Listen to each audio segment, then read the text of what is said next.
کلیگای سعودی اوید به پرونده های جنایتی دادگاه اولی تاجیکستان روز 3 مارس سال 2022 ساکن شهر ترسونزاده قلندروف کمالالدین بر اساس ماده 32 قسم 3 104 قسم 2 بند ی کودکس جنایتی جمهوری در سوءقصد به آدمکشی گناهکار شناخته به 15 سال زندان نظامش سخت محکوم کرد. مرکز مطبوعات دادستانی کل تاجیکستان در شرح این پرونده گفت در رفت تفتیشات پیشکی و بررسی سود معین شده است که قلندروف سال 2001 با شهروند یعقوب و لاله‌خان اویله برپا نموده از زندگی یک جای صاحب 4 فرزند گردیدند. ماه سپتامبر سال 2021 بنا به بد شدن مناسبت اویلوی از یعقوب و جدا شد، ولی با سبب نداشتن جای زیست دائمی یعقوب و با فرزندان نابالغش در منزل استقامتی قلندروف در حجره‌های علایده زندگی نموده است. 17 نوامبر سال 2021 قلندروف در حالت مستی به حجره خواب سابق همسرش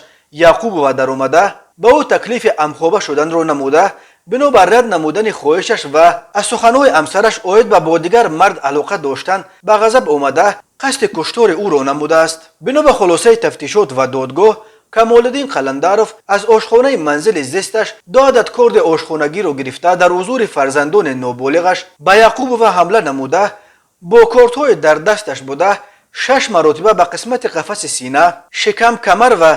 دست او ضربه زده جراحت‌های جسمانی به سلامتیش رسانیده است. سپس فرزند نابالغش قلندروف با مقصد حمایت مادرش داد و فریاد نموده بین آنها در آمده عملهای من بعده پدرش را پیشگیری نموده است و بنابراین قلندروف قصد جنایت خود را تا به آخر عملی کرده نتوانسته است. نظر خود محکوم شده و یا نزدیکان و ادوکاتش دسترس نیست. وقتهای آخر در تاجیکستان درباره کشتار یا قصد کشتار زن و شوهر گزارش‌های زیاد به دست می‌رسند. جامعه شناسان این را به کاهش ارج و احترام به سنت‌های عنعنوی عائله‌داری و روحانیان به سوز شدن پایه‌های ایمان و ارزش‌های دینی مردم ربط می‌دهند.